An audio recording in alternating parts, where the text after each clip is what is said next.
Welcome to the Simplified Marketing Podcast. Straight talking ideas to grow your business. Hi guys, welcome to Simplified Marketing. You can find out more on marketingsimplified.co.uk. My name is Andrew Black and I help trades get off the tools. I'm John Lawley and I'm your web wizard. I'm Georgia and I'm your brand guardian. So we do a number of these different shows. Sometimes we have guests, sometimes we just discuss things amongst ourselves, different subjects when we're out talking to our clients and see what their kind of major pain points are. But one for me that kind of keeps coming up is the number of trades that we work with do a lot of their marketing, do a lot of their brand awareness, and they push that through social media channels like Facebook. So just to break it down, what is your understanding of what organic reach means and how does that relate to our trades clients? After you. After ladies first. Oh, ladies first. Okay, so so in terms of social, I guess the simplest way to put that would be when you're putting out content that you're not paying for ads and things behind. So that might be you might make a video on site, for example, or you might have a graphic made that's put out there. An organic reach is then the people that are seeing it are as part of your following already. So if you've got Heroes on Hand, the Facebook page, and you've got 150 likes on there, those are people that are following your page, and they are the most likely to be able to see what you're going to put on that page. But because of Facebook algorithms, which is like all big complicated words, and it doesn't necessarily mean all those 150 people are going to see this stuff. Right. It might only be 5 or 10. Which is why organic reach can be difficult to rely on, but there's so many things that encompass why it can be important, how it's branded, how you, on Insta, for example, how you might hashtag things. There's so much that goes behind it, but basically organic reach is stuff that you don't put money towards behind. I think if you break it down succinctly, things like Facebook, LinkedIn, Instagram, they want to keep you looking at their platform for as long amount of time as possible. So therefore, all the processes behind something like Facebook are to make you look at more, keep scrolling, keep looking at things, keep liking things, keep commenting on things. So they're only going to show you things that they think you are going to like. That's why they've managed to, marketing is all about talking to the one person. Yeah. Okay. So Facebook is all about showing things to that one person, which are just totally clued into that one person to keep them on screen. And the longer you can keep that person there, the more ads you can show them, the more things they're going to click on, the more ad revenue and more revenue in total Facebook makes. So organic reach, I completely agree with your definition of it, because I think that's pretty much spot on. But the things to think about are, what things are you putting on Facebook and Instagram, etc., that are going to get those likes and comments, that are going to clue in to the person who's actually there scrolling, that is Facebook's captive audience. Yeah. I suppose, and I don't know how true this is, but maybe you guys will know more working sort of more closely on the digital side. But the things that I'm hearing back nowadays is, say you've got, 500 followers. Now it's getting to the point where your own organic reach, those are my followers, but I can't even reach my followers. I'm only reaching a percentage of those followers. So it feels like the big platforms like Facebook will get to a point where, well, just to speak to my friends, family, and people I'm connected to, I'm going to have to pay. And it feels like there's going to be some sort of subscription model, maybe even for personal users and not just businesses. Well, these platforms, they're a business at the end of the day, and they're going to want us to use all their possible tools that they have. As much as possible. There's little things that we can do to try and improve our organic reaches. So something like Facebook, and you can go live on Facebook, right? If Facebook can see that you are utilising as many of their tools as possible, they see you as an active user, and they'll want to try and help promote some of your content a bit more. Okay. So this is where I say to some of my clients that I work with on a retainer basis, where we create their branded content for them. I can't climb up a tree for my tree surgeon and do a live. I could try. It would actually probably be quite cool. But I do encourage them, and I say, look, try and go live on site, before and afters, like where you are today, as much as possible, because that's actually going to help promote all the other stuff we're doing, because Facebook's seeing you as a happy, they're using our stuff, they're promoting us more. So there's little tricks like that you can try and... To be fair, you gave that advice, and I have seen that video, and he has done a Facebook Live up a tree, and it was brilliant. Okay. Yeah. Working, I like it. There are other strategies as well that you can employ. So one of the better ways, I think, to get in front of a very specific audience, which can be quite large, are Facebook groups. Yeah. So, for example, one of the architect businesses that I work with, one of the plans we put in place right at the start, go through and make a list of all the different groups which are going to be more specific to the areas that you work in, basically. So, Hampstead Garden Suburb or Mumsnet, something like this. You've got a specific audience which are all talking about a specific problem. Get invited into that group, get a ringer in, someone who is similar. So in this case, it was the architect's wife. She got invited into the group. And then if there's anyone talking about specific planning application problems within that group, Gotcha. my husband does this. Here's a link to it. And then everyone in that group is more likely to see that, I think, rather than just posting it from your business page or from your personal account. And also, it's a specific audience. That is the one thing, really, that all these social media platforms like Facebook and Instagram really stand out on. They're there to target, and they know shed loads about all their users that you can actually get in front of specific people who you're more likely to make a sale from, your ideal customers. So is it just about being a bit more smart? Because it does feel like eventually, no matter what we do, that kind of our own organic reach to our own audience is just going to reduce and reduce over a period of time. Facebook as an example, they're changing the platform constantly, right? So for people like us that are on there all the time for our clients, even I might not be on there for one day and all of a sudden I go back on, I'm sure you've noticed, I'm like, where's that button gone? It's all changed. Why is that over there? Why can't I do that? And it's infuriating for us, but we're at machines all day long. So people like our tradesboy clients who are on site and are not keeping up, a couple of days out from these platforms that they think, right, I've just mastered how to do a live, or I've just nailed how to be able to schedule a post. They come back to it later on and it's like, oh my God, like I can't do any of this anymore. What the hell? And it's all bamboozled. So Facebook wants to be encouraging all of us to be on there every day as much as possible to keep up with what's going on. And I can see why the trades especially do end up struggling, because they're not at the screen as much as we are. And then you fall behind, and then you get infuriated because then if Facebook are seeing, oh, Heroes on Hand hasn't posted for 2 weeks, they're not seeing you as the active user, so they're not promoting you more. So you get into this web. There's so much stuff that comes around social, and then knowing like your ideal clients, and then knowing what groups to spend time on and post in. Why are you going to spend time posting in a group that you know is full of 22-year-olds that can't afford loft conversions or whatever else? Yeah. Why are you going to do that? That's marketing in general, right? You need to study and be aware of everything and know where to go and where not to waste money. That's kind of where people like me and John come in to help clients. Yeah, there's some really good points on there, because that is another thing, isn't it? Because Facebook are watching out for your regularity. How often are you using posting, and which of your posts are actually getting most interactions, so likes and comments. But I mean, there are other different ways to do it. And if you little plug here, but johnlawley.co.uk/downloads.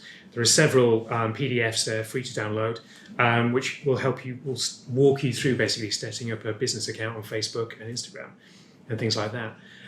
It still is a viable business, but how much Facebook wants you to invest in it before it invests in you. But you could kind of see them rolling out some sort of subscription Spotify style model where you'd go, okay, well, pay £2 a month, all of a sudden become the biggest company in the world by a long shot, because I think we're so trained now. Is it the average person scrolls 6 miles a year, something like that? I've heard. Maybe more. Who knows? Which I'm taking as cardio, so that's fine. But once you working out one muscle. Yeah, exactly that. So, but because we're so trained now to look at that type of light and get that dopamine hit from those likes, and why didn't that post get more likes than that post? And we're now caught up in this cycle. So it's a case of, well, if I'm using it for a business, I certainly want to get my message, not just the sales message, but my message to my following. You could quite happily see that may well be the business model that they go to. I can understand your arguments with that, but I would disagree with that, because if you think of the American business model, okay, it's down to reach, isn't it? So if Facebook has 2 billion, 5 billion people potentially on its network every day or every week, that's a selling point to its advertisers. Right. You give, I can put your advertisement in front of a huge audience. So why would you put a barrier to entry to that audience? Because you want it to be bigger. and you want everyone on the planet. So it'd be a completely different model to their current advertising model. Slightly, it would. Yeah, it would change. It would be a huge change in direction, I think. Although, having said that, from an advertising point of view, the amount of space Facebook has to actually place advertisements on is getting smaller and smaller because of the demand. Right. So that's why the price of advertising with Facebook has gone up dramatically over the last couple of years.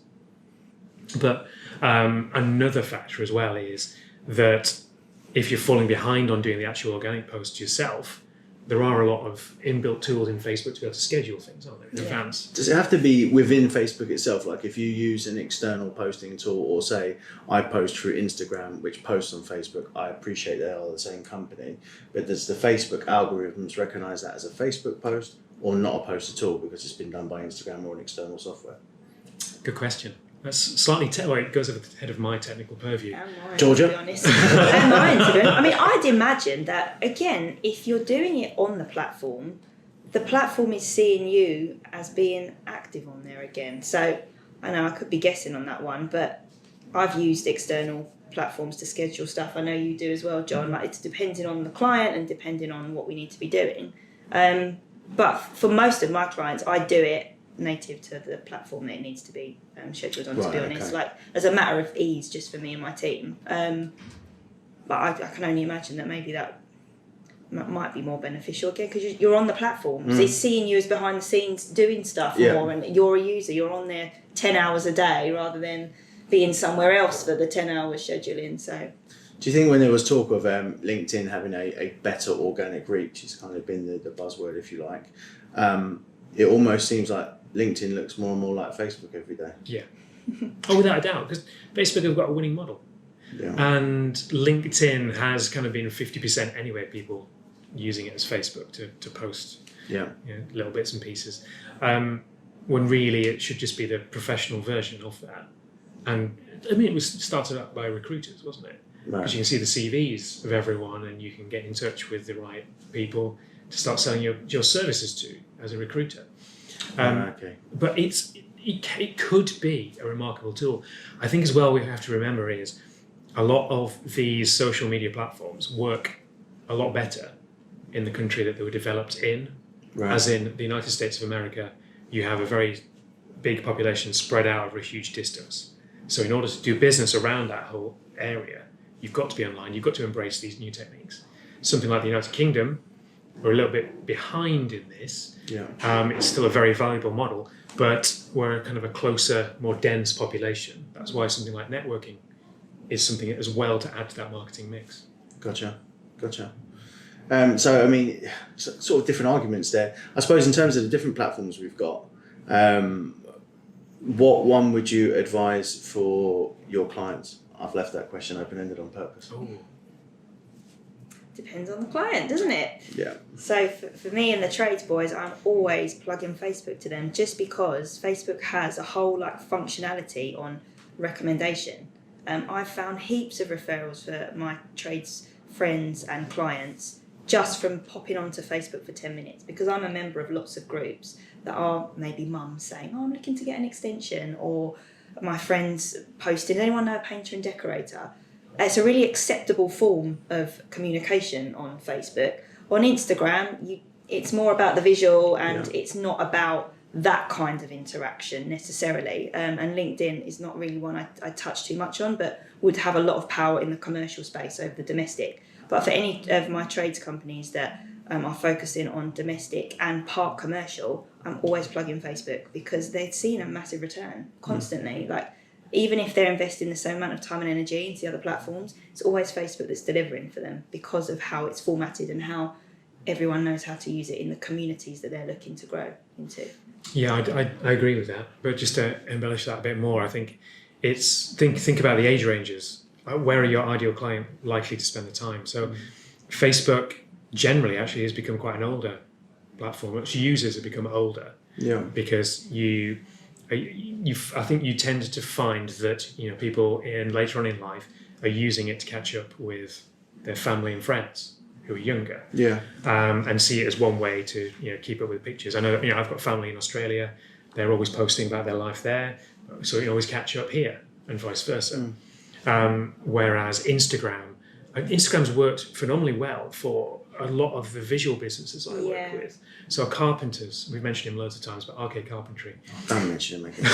Too many plugs. Yeah. But, just taking images in the homes of people that he's just, fitted cabinets and whatever, or a new kitchen with, and then posting that on Instagram and showing how it can all work out. So if it's a question of where does the customer shop or where are the customers based? Completely, yeah. And then also, I suppose, the different platforms seem to be per generation. So where does like Snapchat and TikTok fit into that? Oh, Well, God. Youngest generation. But I think if you are a business, unless your product is really focused on a teenage audience or younger, you would never even touch Snapchat. Would you find that the larger companies are maybe trying to do that sort of great cradle to grave style marketing where they're trying to the kids are getting the messages now, but they're also then trying to influence their parents who are going to be the people that are buying the products and services? Quite possibly. You hear about all these I don't know, actually, there's interesting stories about Fortnite, the game, Right. where a lady had run up a credit card bill of tens of thousands of pounds because she'd actually put her credit card details in and her son was just pressing buy now in 99 pence bundles. No. Buy now, buy now, buy now. So if you've got access to that as an easy payment option, you're screwed. But I think as well, you've got to think about how you talk to people on the different platforms. So on Facebook, is it more of a video? You've got a wider section where you can put the information, the images and video, etc. Whereas on Instagram, you can use different filters. It's more of a square. And then does that impact your profile page where you've got a grid of 3 by X amount? Yeah, you really have to think about it. And the colours and the palette and things that you use. RK Carpentry again do that quite well. Don't do it again, John. Don't do on it their again. Instagram feed because it's a similar colour palette that they use. So this is them. And it's interesting to see that their brand is similar, etc. And often with the bigger companies, right, they've got bigger marketing budgets. They've got staff, they've got the manpower that they can dabble in some of these other platforms to tap into and test, which is often what a lot of marketing is about, right? We're testing things. When you're a small company and you're a trades owner with 4 guys on your team and you're doing your social media marketing for everyone, do you have time of an evening or do you have the want to be posting on Facebook, posting on Twitter, LinkedIn, Snapchat, TikTok? With the different languages that each of those platforms creating need. the content, doing all that. So no, like the most cost-effective, time-efficient way of thinking is, right, where are my ideal clients? Let me focus there. So if it is Facebook and if it is mums between 30 and 40 that are trying to expand their family home, where are they? Well, they're in the mums groups. What location do I want to be working in? I want to be working in Hampstead and Islington. So I go and find groups that are based in Hampstead and Islington. Then of an evening, I might just put all my focus in those groups that have 10,000 people anyway, and post up, here I was today in Hampstead Lane or whatever that's going to be, and here's this before and after of the loft that it started out as nothing and now it's this beautiful redesign. Put in all your work then where the ideal client is, rather than wasting all night where you could be with your kids and your family. And you're going to get a much better return doing that than thinking, let me go on Snapchat where there's all my 16-year-old cousins that won't be investing in lofts. Not yet. Not yet. It might be cool, hip and trendy, but it's not I necessarily. think the fact that you said cool, hip and trendy means that you're not on Snapchat, mate. Strikes me off straight away. And that's a good one because we had Simon Miller Architects on the other week, and actually one of the things they've had a lot of success with, as well as the Hampstead Mums groups, etc., is actually by giving their time. So doing a Facebook Live for that group. Right. Okay, you are a small captured audience here. You want to know about planning permissions in this area because it's a renovation area, etc. We're going to do a half an hour Facebook Live. You've got access to someone with expertise in this field asking the questions. Yeah. We're doing it live. You've got a live answer. And I think that is something that can be really powerful. So offer your time to these groups as an expert. So look, before seeing your physical kind of reach go backwards, apart from using an expert like you guys, what do the trades companies need to do themselves before it physically stops working? They're reaching less and less people every day. What would you advise them to do apart from the group stuff? Consistency is everything on these platforms. Okay, you may not be able to afford yet someone to oversee your brand or like the help of us, but be consistent. Like have in your head, every morning when I go on site, the first thing I'm going to do is a 1 minute live or something. Say where I am. Today I'm in Enfield. And today I'm working on an extension. Just so people can see a face, hear a voice, and we start breaking that no like trust factor issue. Don't be doing something once and then nothing again for months and months. Like, commit to something small and be consistent. John? Perfect answer, I think. But one of the things I think Georgie does very well is to set out a schedule of that across the week.